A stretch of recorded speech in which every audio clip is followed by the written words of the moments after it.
Bienvenue, devant moi se trouve un Oppo X9 Ultra et aujourd'hui je vais vous montrer comment insérer une carte SIM dans cet appareil.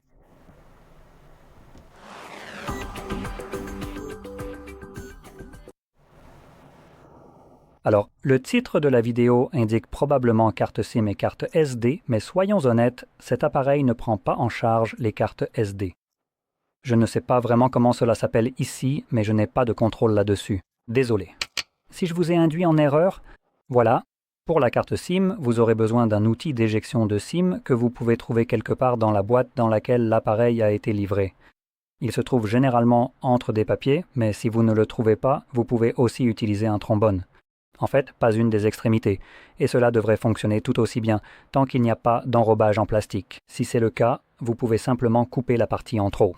Faites sortir le tiroir qui se trouve en bas de l'appareil, juste ici. Et vous devez l'insérer dans cette encoche, juste ici, là où nous l'avons.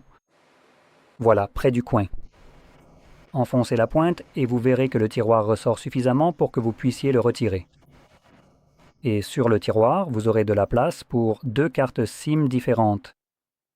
Il vous indique également que la SIM 1 est une phase 2 écrans, et celle du bas n'a rien de tel, il est simplement écrit SIM 2. Maintenant, le choix d'utiliser la SIM 1 ou la SIM 2 a vraiment son importance ici, surtout avec les appareils qui utilisent aussi les SIM. Le tiroir du bas, qui sera toujours étiqueté comme SIM 2, peut être désactivé si vous le souhaitez. Pour activer votre eSIM, je ne parle pas de l'ajouter, mais simplement de l'activer dans les paramètres, ce qui vous permettrait de l'ajouter. Comme c'est un bouton à bascule, ce tiroir devient désactivé, donc c'est interchangeable. Vous pouvez soit utiliser une carte physique, soit une eSIM, mais vous ne pouvez pas utiliser les deux pour cela. Pour cela, vous devrez occuper le tiroir SIM numéro 1, puis le tiroir numéro 2. Nous pourrions ajouter une eSIM à la place.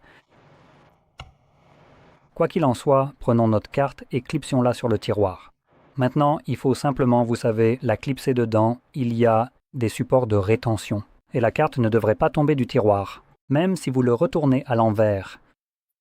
Et à partir de là, il suffit de le réinsérer dans votre appareil et la carte devrait fonctionner immédiatement. D'une seconde à l'autre, voilà, donc je vais confirmer ma carte SIM. Code PIN. Ensuite, cela la déverrouille et je suis prêt à l'utiliser. Donc si vous avez trouvé cela très utile, n'oubliez pas de liker, de vous abonner et merci d'avoir regardé.